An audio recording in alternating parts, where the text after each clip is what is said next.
maybe it's a cross or a crucifix or whatever it is, there is a biblical precedent for God himself even commanding that as a part of form of worship. Solomon's temple, God gave very specific instructions as to how to build it, what was supposed to be contained within it, so that when people would come into worship, they would be surrounded by all of these different forms of outward signs, all pointing to the heavenly realities. Now, they didn't come to the temple to worship those things in and of themselves.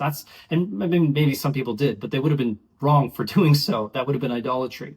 The reason, though, that God instructed them to have these things is so that they would point to God, the heaven realities that waits before us. And this is why, in a similar way, what we see in Catholic churches and in Eastern Orthodoxy and in various other traditions, we see that these outward signs help point us to these heavenly realities. And they also are in keeping with the biblical foundation, the biblical blueprint that we see for worship. When used properly, even in the scriptures, we can see that these statues and these signs and angels or whatever it is are an aid for us in our worship of God. Not as a replacement, not to be placed above God, but to help point us towards him, to help depict the heavenly realities.